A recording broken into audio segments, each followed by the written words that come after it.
You are about to hear a strange but true story. Legend has it, Harry Houdini, the master magician, once claimed that he could break out of any jail cell in the world. All he had to do was walk into that jail cell with his street clothes on.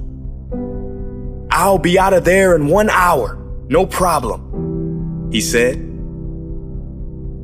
Well, a very old jail down south heard about Houdini's claims, and they accepted his challenge. On the day of the event, many people gathered outside. Very confidently, Houdini walked right into the jail and into the cell, and they shut the metal doors behind him. The first thing Houdini did was he took off his coat. Then, very strangely, he took off his belt. Secretly hidden in Houdini's belt was a 10-inch piece of steel, very tough and very flexible, and Houdini started working. In about 30 minutes, that confident expression Houdini had when he walked in disappeared.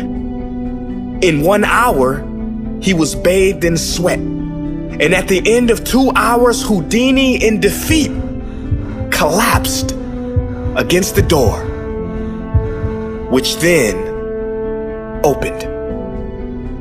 It opened because, you see, that door had never been locked. But that's not entirely true, is it? That door was locked. It was firmly and thoroughly locked in Houdini's mind, which meant it was locked as if the best locksmith in the world had put his lock on it. The mind is powerful. How many doors in your life do you think are locked but aren't? How many times have you been stuck in the mental prison of overthinking something that really had a simple solution? There is an ancient African proverb that says, when there is no enemy within, the enemy outside can do us no harm. Your mind is the most powerful force you will ever face. It will tell you lies. It will tell you you can't do that. You're not meant for that. You're not good enough for that. You can't go on anymore. You don't have the energy. You must thank it for its opinion and carry on. Because like Houdini showed us, the only locked doors that exist are in your own mind. The doors in reality are open, and all you have to do is walk through.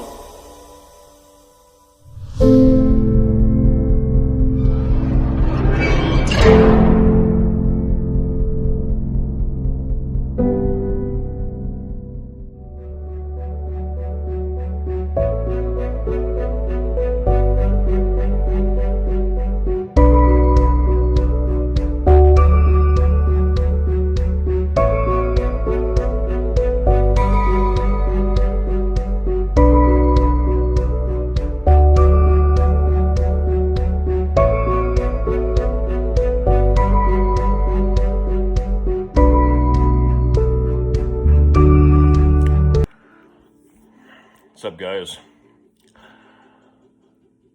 I'll share with you guys a little something that happened to me a few days ago.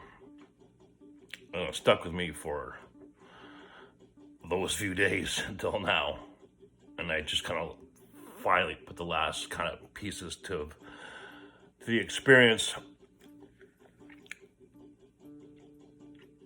So I was on my way to see a girlfriend of mine, and I stop and I go to the bank machine, but you have to go inside the bank, so you got to go through a couple of sets of doors. And in lying down on the ground was this homeless person, but he was lying in a way I couldn't open a door. So I found myself, I grabbed the handle and I just banged his foot and moved on my way. And I go to the bank machine, take out the money, and exit the other door that wasn't blocking. And I got in the car, went to start it, and then just stopped. Like, there's lots of things we do to try and better our lives.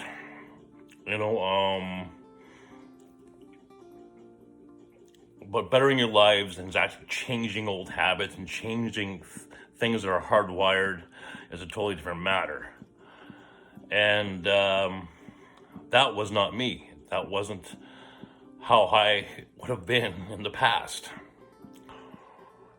I probably would have said, excuse me, most likely would have gave him money, and I didn't.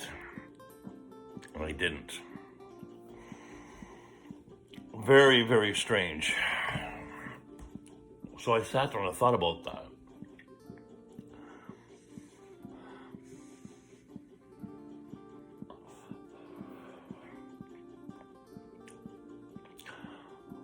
So let's break it down. The old me would have said, excuse me, right? The old me would have probably given him some money. Does that make the old me better? First of all, should I even have said, excuse me? You're lying in the fucking doorway, Number two, I would have thought to myself, well, everyone falls on hard times, here's some money, right?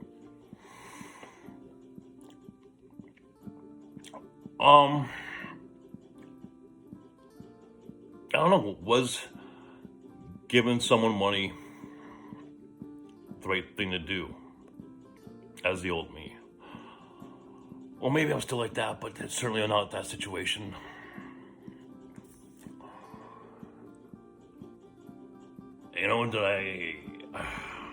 Have I become cold? Have I become less generous? I don't think so. So I started to ask myself, why? I try not to generalize it. I just that specific situation, because every situation you handle differently, right? And analyze it differently.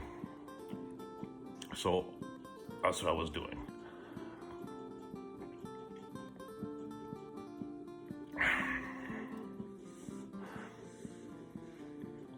There's a lot of changes I've made to my life. A lot of changes that are going to take a lot longer.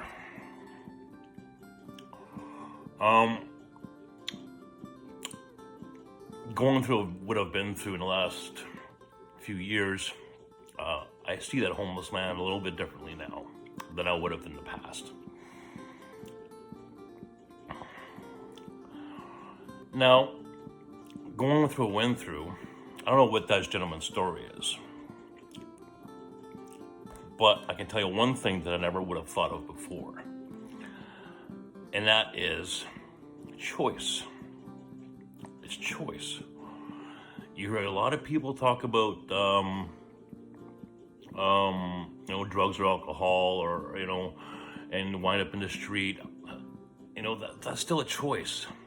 If you wind up in the street due to some unsavory event, that's one thing. But you have a choice to come out of it.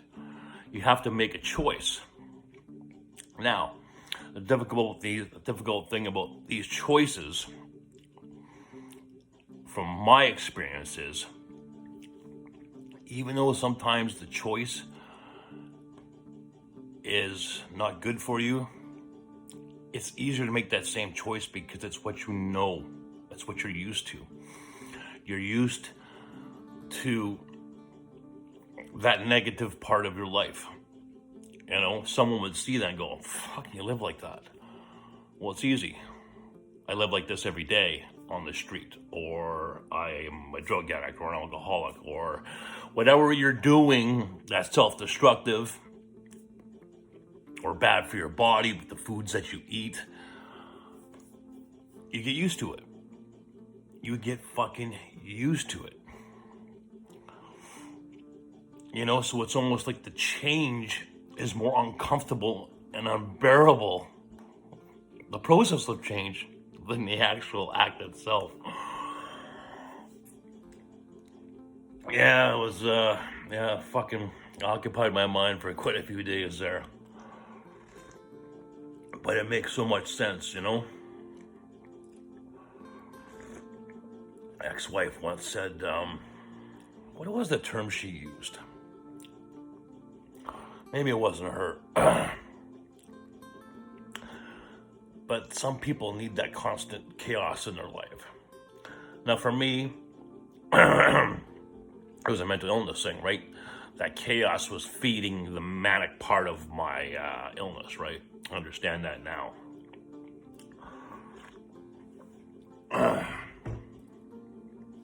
don't have that problem anymore. If I do, it's recognized and dealt with, but it's just, it's just amazing we can get accustomed to. And I'll also tell you another thing that's really, really difficult. This is going to be a strange statement, but the better my life gets, the more goals that I achieve, it's almost the unhappier I am. I don't even know if I'm describing that right.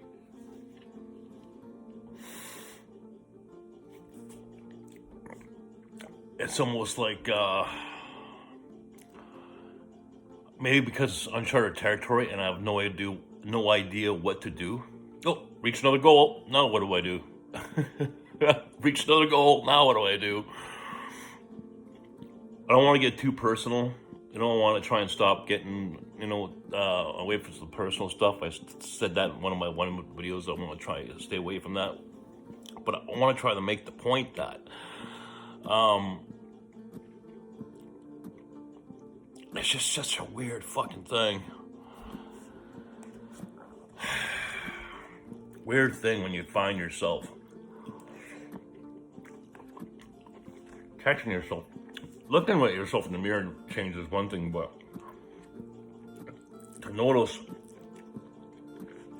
a real change in your personality or something that's been hardwired in you.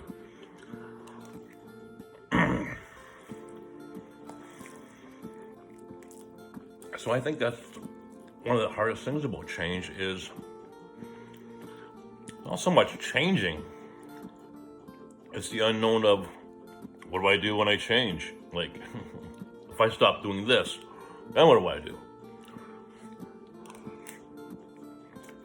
That's what I'm facing now.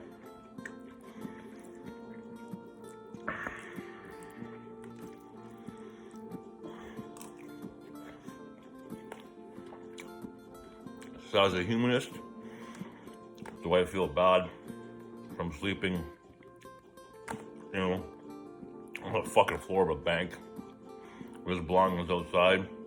The humanist in me, yeah. But the realist in me goes, it's your choice, buddy. That's your choice. Mental illness or not. I know a lot of them have a mental illness, but it still comes down to choice. Do you want to figure your shit out or you don't? And it's just a lot easier not to and just continue to live your life the way you're living. It's too hard to change. It's too hard to constantly think, to second guess yourself because you're in uncharted territories, right? Especially when you're alone like I am, because you really don't have that partner to interact with and say, what do you think, babe? What do you think, babe? Kind of on your own, right? Anything but what friends and family discuss with, that's a different thing. A spouse and a family and friend are way two different things. I don't really talk to my friends about my problems because it's just different. I wouldn't do it.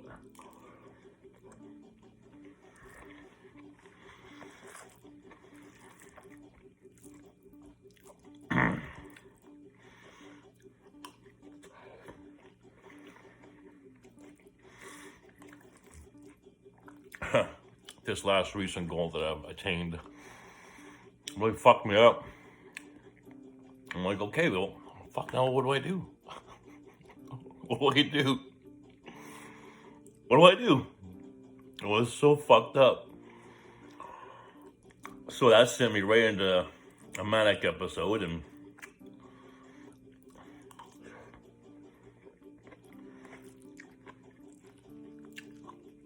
and some old habits, came to surface, but nothing that we would regret, That's part of who I am. Not a big part anymore, thank God, but it's just, I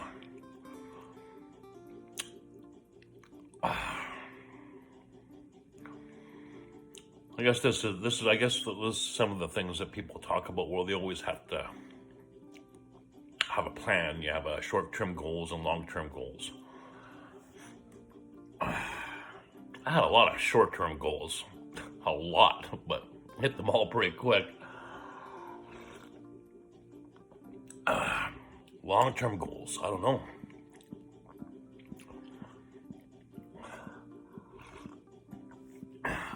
Long-term fantasies, maybe.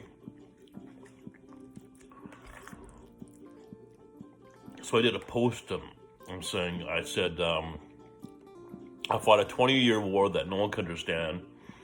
Then I fought a battle that few people have fought. Now I find myself fighting the same wars and battles as everybody else. And that's what it feels like. It feels like, okay, well, this is what you do. You save, you work out. When your life is fucking, there's so much to fix. You have all these goals you're attaining. You're fucking busy doing that shit. And, but then when you reach all your goals, then what? I'm gonna find new goals, but goals I actually give a shit about. I don't give a fuck if I have a new fucking table or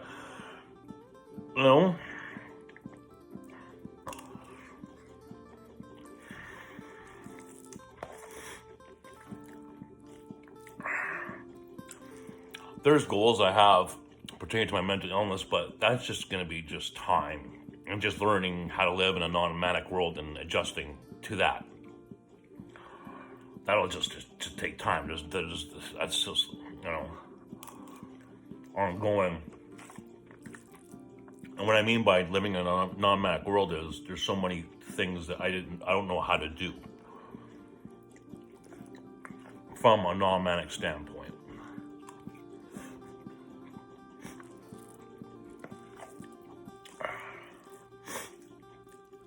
Getting my EI sorted out, just fucking, and I know what to do. Take your time, read every sentence, follow every single instruction. Halfway down, what am I doing? Just skipping through, fucking, just fuck.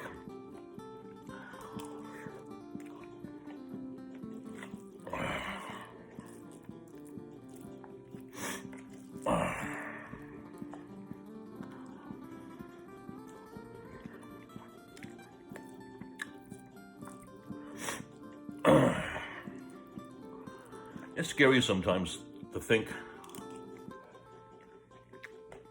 I'll admit that. Who I'm going to become.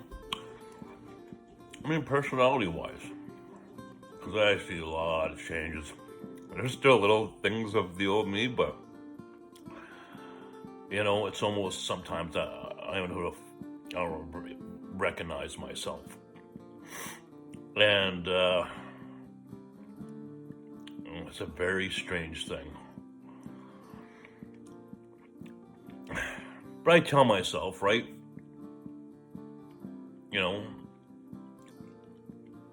It's for the best. You're doing the right thing. But sometimes it's like, is my life better? How am I improving my life?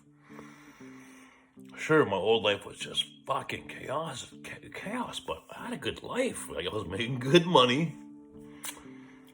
You know, had a great wife.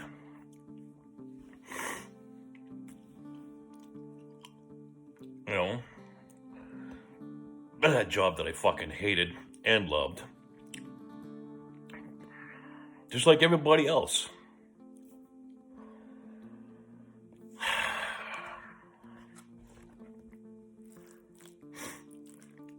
I'm recording this at 3 in the morning.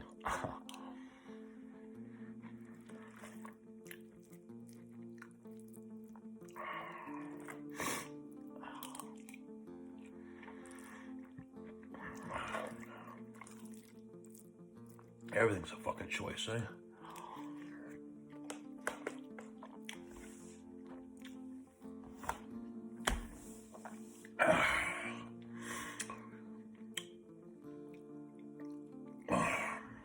Give me a second.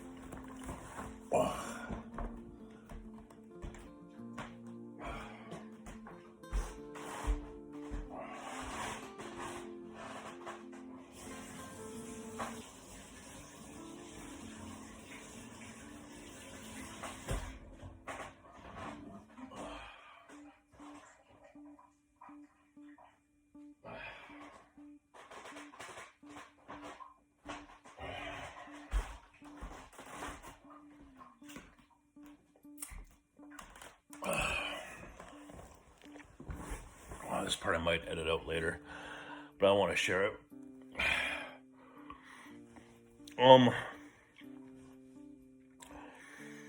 I now realize that the part of my mental illness that controlled my life more than anything was my hypersexuality in my manic states. That was the driving force. I know that now. And hypersexuality doesn't mean you don't fucking everything with 2 legs. It just means the excitement of sex, whether through communication, body language, of course, physical, right? And the way I keep that at bay, as I've mentioned before, is use cocaine. Because we determined how that all fit together. So, through use of cocaine, satisfies this hypersexuality part of my mind, and we're good to go. No problems, no entering bad relationships, no taking promiscuous sex. But here lies the problem. How do you fix that? How do you fix that? By no longer desiring sex anymore?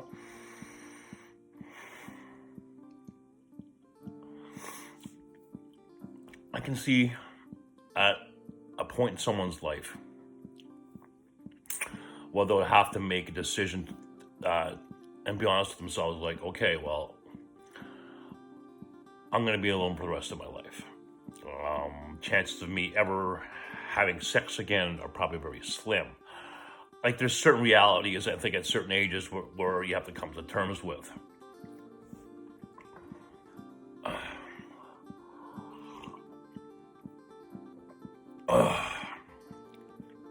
And the thing is, I don't date. I don't fuck. I don't have promiscuous sex. I don't even have paid sex anymore. Not because I don't want to.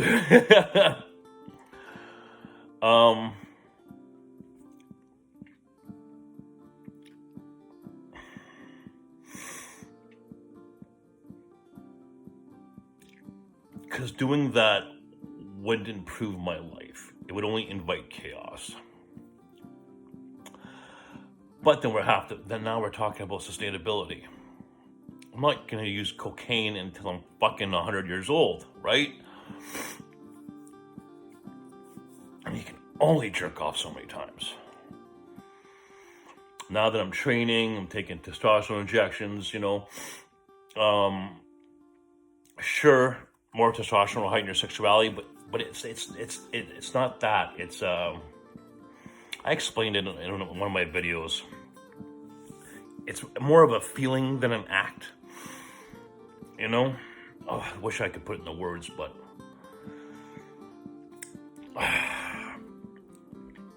I know now that that's how I used to deal with my stress, and that was my way of dealing with anxiety, maybe, or if something was shitty in my life and I happened to be manic, then hypersexuality would always be the driving force behind that. But it would always be first on the list. Of course, the cocaine heightened that. You know,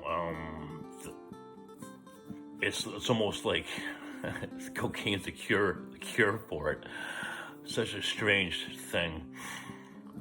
Such a strange thing. Like, I've used cocaine to solve many problems in my life. You know, I'm just from,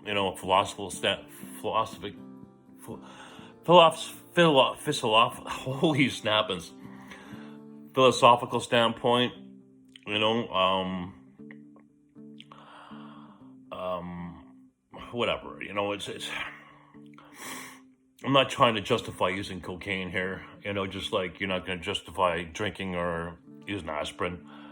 You know, the only reason cocaine was any negative to my life was because it was expensive as hell, you know, but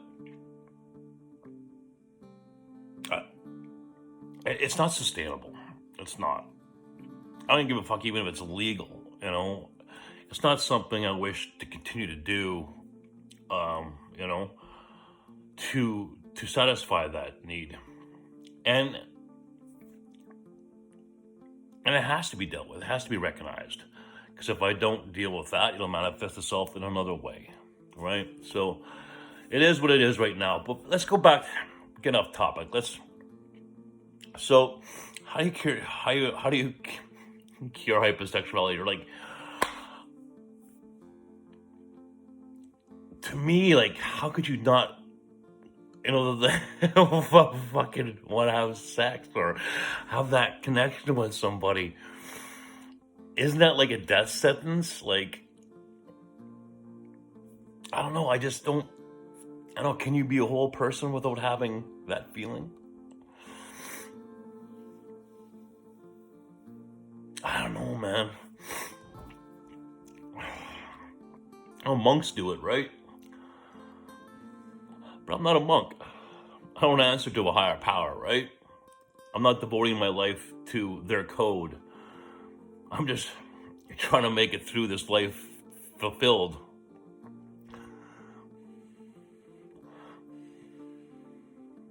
And believe me when I tell you guys, this ain't just a desire for sex. Like, when I'm manic and hypersexually kicks in, it's a serious fucking thing. Like, I can't tell you how strong that control is. Not the drug. It's not the cocaine. It's the feeling, the hypersexuality thoughts, the excitement, you know. That's before using the drug. You know? It's so strong. It's so strong.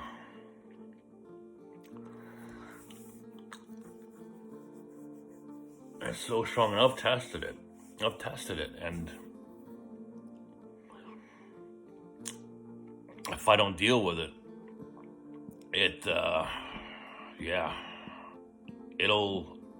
it's almost impossible to get out of manic. Almost impossible.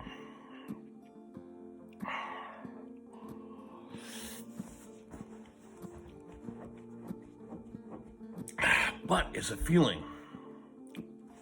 It is possible to change that. Just like you're happy one day, you're sad the next day. You're hungry one time, you got the craving for licorice, one day you don't. So at the end of the day, it's still a feeling. But my question is okay, let's say we overcome that. Who will we become? Who will we become? after that. Not desiring women. I don't know, man. Definitely solve a lot of problems.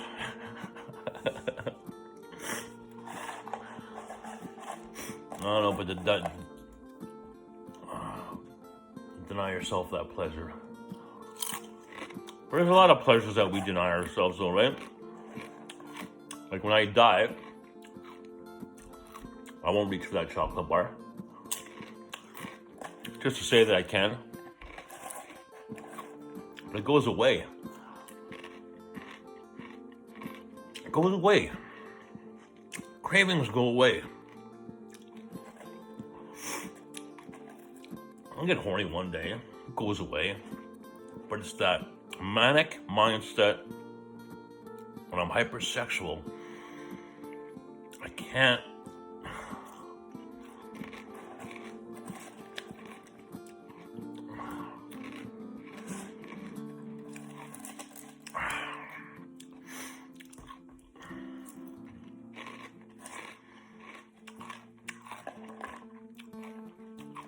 It's going to be real interesting if I ever get another relationship dealing with this. Now I know. Now I know. You guys, I want you guys to understand, hypersexuality doesn't mean kinkiness. Doesn't mean fucking weird sex. I guess it can, but...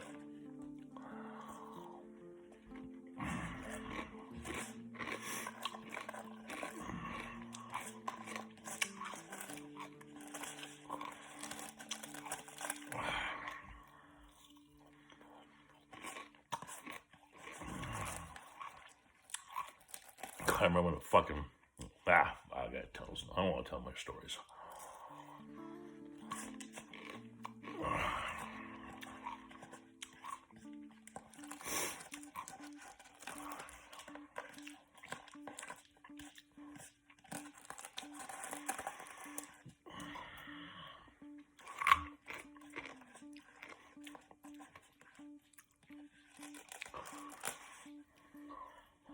Yeah. I ain't telling that story, fuck it. So, where the fuck, how did I even start this video? Oh yeah, with that old homeless man, eh? Yeah, so what's scarier? What's harder?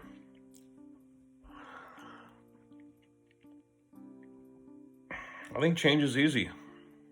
It's the unknown that's hard.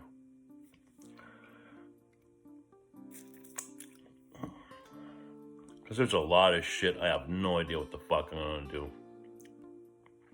I mean, with my life. I can just keep going on what I'm doing now. Work out, like... I don't know, is that enough? Is it enough? For some people, maybe. I just gonna need to cut myself some slack because most people, I gotta keep reminding myself. Most people are the same person their entire lives. I've only been me for, a couple of years, right?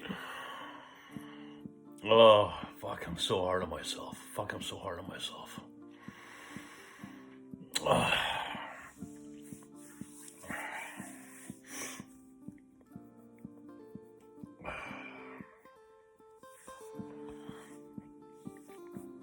When I say me, I mean, like, the non-manic version of me, the not meat cutter me.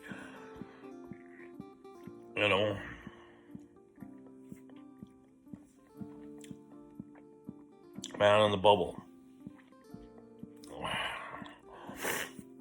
That would constantly be reminded. Scott, why do you have to stop in the middle of the street to light your cigarette?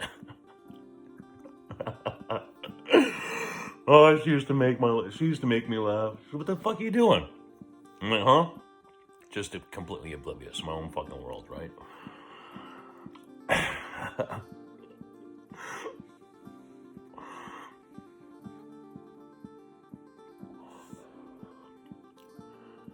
Oh, fuck yeah, the homeless man. Change.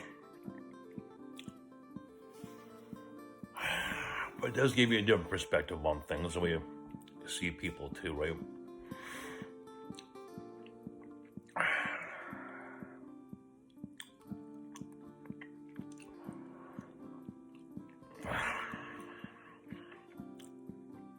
Comes down to choice. And what choice suits your needs better.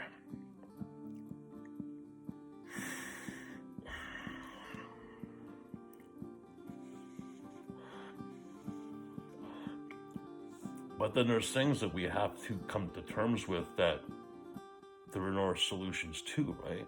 Maybe there's certain things that are just, I hate using the word impossible.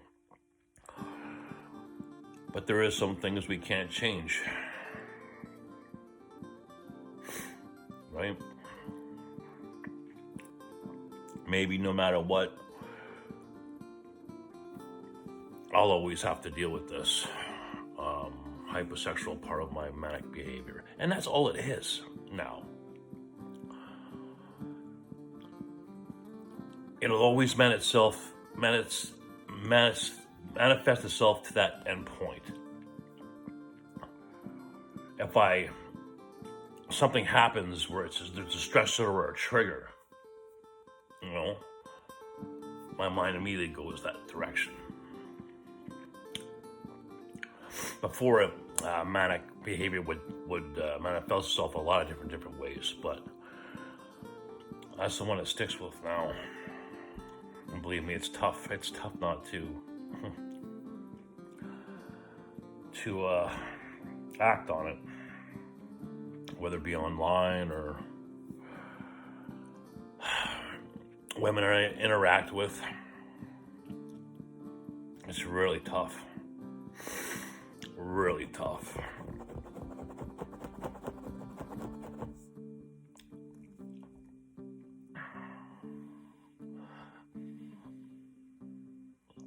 I tell you, there's no stronger drug than being with a woman, man. Especially one that you love, Greatest thing in the world.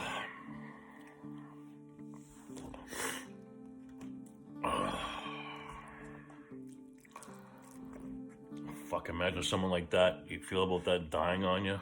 Fuck, or she's suffering. And that's why, I have been accused for having terrible bedside manner. I mean, like fucking asshole, like bedside manner. It makes sense now why,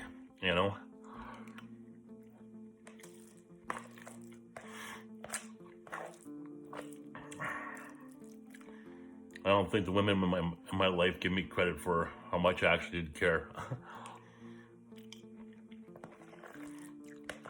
My problem was I didn't show it in the way that they needed it. I know that now.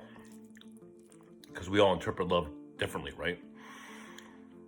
For me, it's all about sex, right?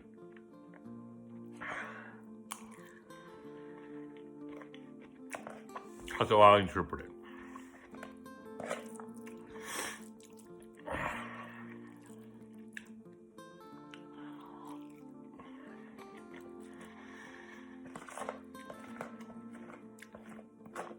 You guys gotta make sure you have a conversation with your significant other and tell them, I need this from you to prove to me that you love me. Like, for some people it's gifts. Some women, as long as you keep buying them expensive jewelry, they interpret that as love. You gotta have that conversation. Part of me is almost dreading another relationship. It's got all this fucking new knowledge and new outlook, and I'll forget all of it because I'll just want to tear your clothes off and have sex.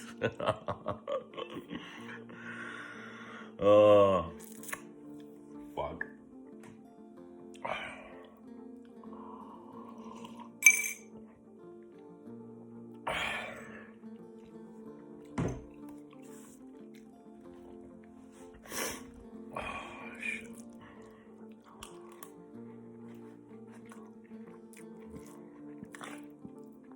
So, back to the homeless man. I'm all worried about how I reacted. Maybe feeling insensitive. No, I'm good with it.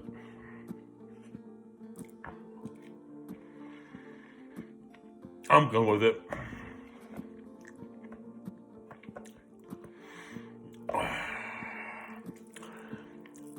I think I would have been more worried if I wouldn't have stopped and said, fuck, poor guy. Like, felt some kind of, like, hey man, I'm not gonna go out of my way to fucking help you, but as long as that feeling of remorse, as long as you don't lose that feeling of that humanist feeling, right? Like, oh, that's gotta suck, fuck, that looks tough. Poor bastard. I think if I wouldn't have thought that, then that would have had me worried.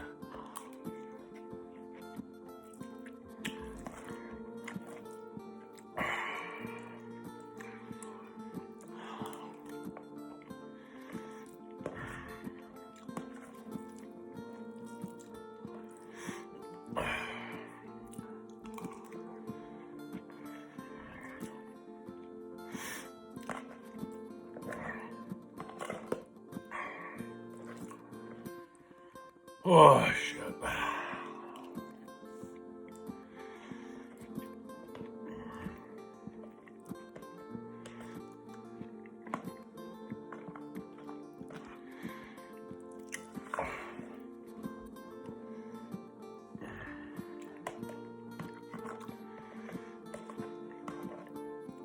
Yeah, I think that's it. I think that's all I want to say and share today. So until I see you guys again, take care of yourselves, take care of each other. God bless you all. Take care of yourselves, guys.